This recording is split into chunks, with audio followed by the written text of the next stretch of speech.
মহেশ দত্তানির বিখ্যাত নাটক তারার গভীরে আমরা আজকে প্রবেশ করব।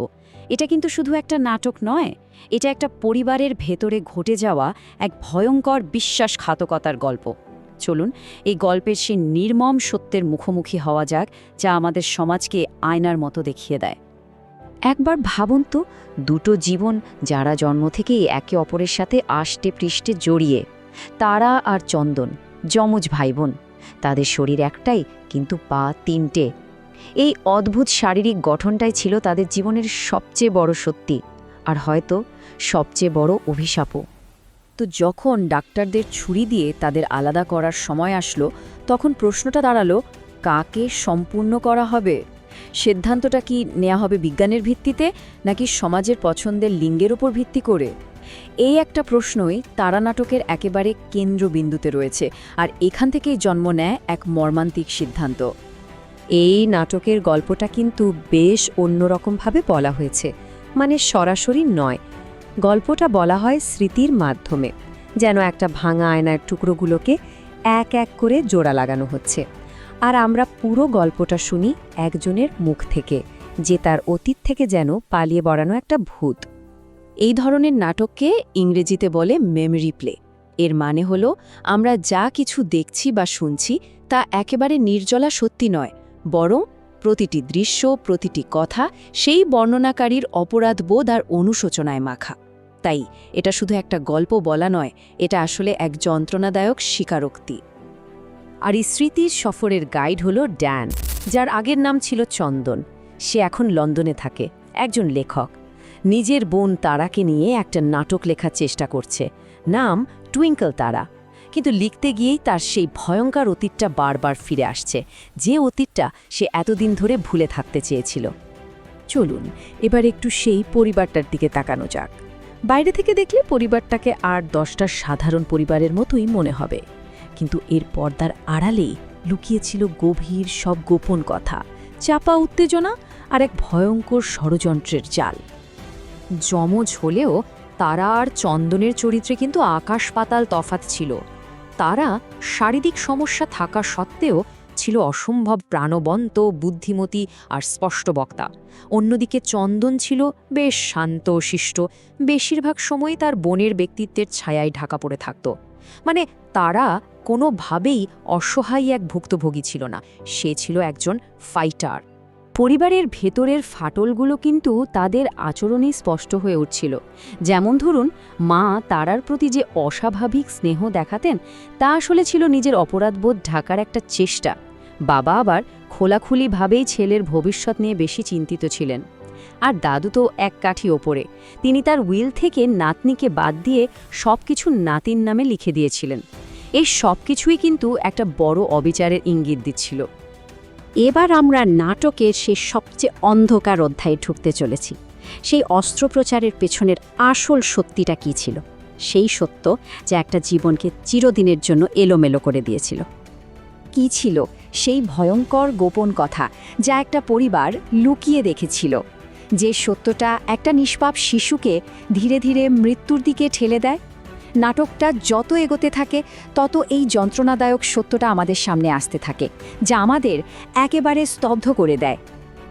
আসল কথাটা হলো, যমজদের আলাদা করার যে অপারেশনটা হয়েছিল, সেটা শুধু চিকিৎসার প্রয়োজনে হয়নি। এটা ছিল একটা ঠান্ডা মাথার পরিকল্পিত সিদ্ধান্ত, যার পেছনে ছিল লোভ, লিঙ্গ বৈষম্য আর চরম নৈতিক অবক্ষয়। এটা কোনো দুর্ঘটনা ছিল না, এটা ছিল এক রকমের হত্যাকাণ্ড। আর এখানেই সেই চরম বিশ্বাসঘাতকতাটা ঘটে। ডাক্তারি মতে তৃতীয় পাটা আসলে তারার শরীরের অংশ ছিল, কারণ তার শরীর থেকেই ওই পায়ে রক্ত চলাচল করত।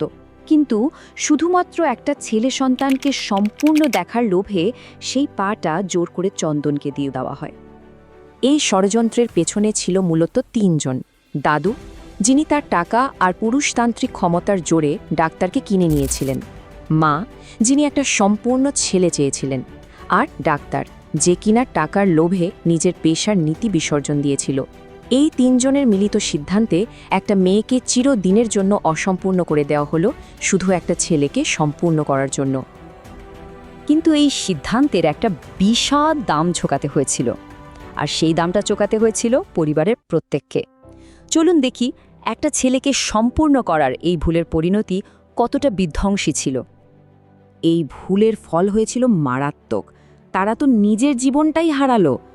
মা অপরাধবোধে ভুগতে ভুগতে মানসিক ভারসাম্য হারিয়ে ফেললেন।